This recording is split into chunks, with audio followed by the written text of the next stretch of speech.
तब मैंने देखा कि एक हाथी के 2 सूंड हैं और ये देखकर मेरे आश्चर्य का ठिकाना ना रहा। फिर अर्जुन ने बताया कि हे वासुदेव, मैंने एक पक्षी को देखा जिसके पंखों पर वेद की ऋचाएं लिखी हुई थीं। वह मरे हुए जानवर का मांस खा रहा था। फिर अर्जुन के बाद भीम ने भी श्री कृष्ण को बताया कि हे कृष्ण, मैंने देखा एक गाय ने बछड़े को जन्म दिया है और जन्म के बाद वह बछड़े को इतना चाट रही है कि बछड़ा लहूलुहान हो गया, जिसे देखकर मैं हैरान हो गया। भला कोई माता अपने बच्चों के साथ ऐसा कर सकती है? उसके बाद श्री कृष्ण ने सहदेव से पूछा, सहदेव तुम बताओ, तुमने वन में क्या देखा?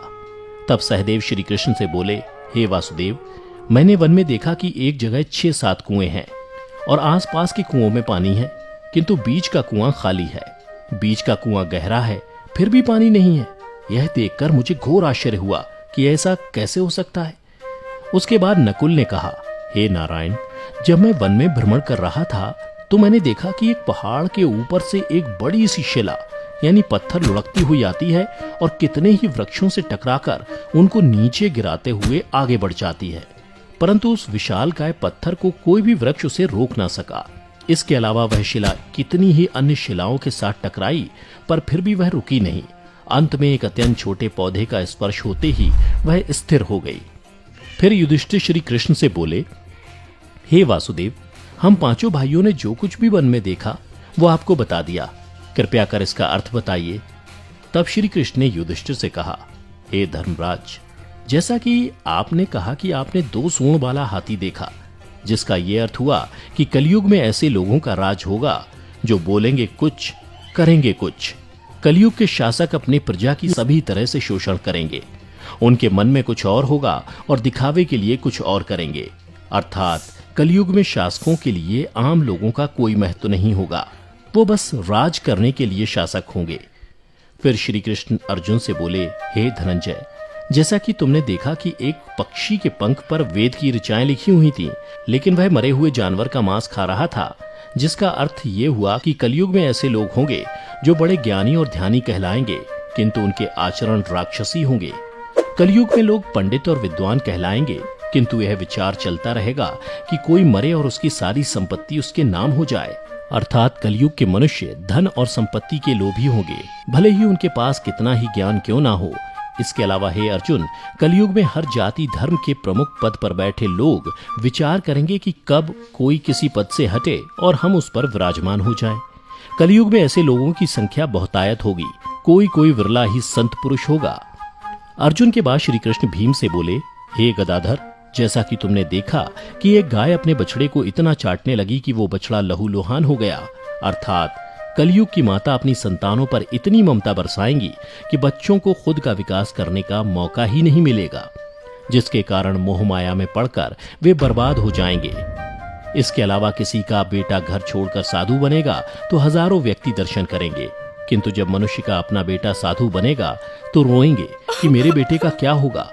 इतनी सारी ममता होगी कि उसे मोह माया और परिवार में ही बांध कर रखेंगे और उसका जीवन वहीं खत्म हो जाएगा। अंत में बेचारा अनाथ होकर मरेगा।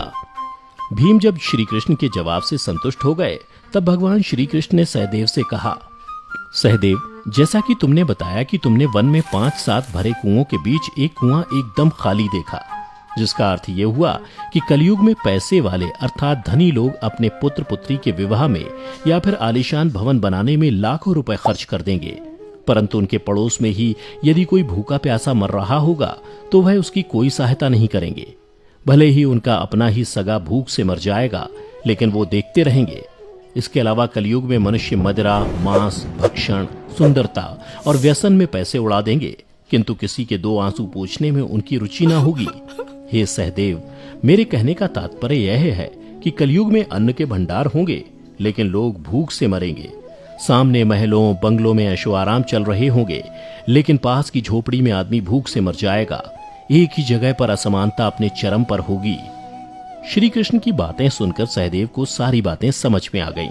तब श्री कृष्ण ने नकुल से कहा, नकुल, जैसा कि तुमने बताया कि वन में एक बड़ी सी चट्टान पहाड़ से लुढ़की, किंतु बड़े बड़े वृक्ष और उसके तने उस चट्टान को रोक ना पाए, किंतु एक छोटे से पौधे से टकराते ही वह चट्टान रुक गई, जिसका अर्थ यह हुआ कि कलयुग में मनुष्य का मन नीचे जाएगा, यानी कलयुग के मनुष्यों का जीवन पतित हो जाएगा।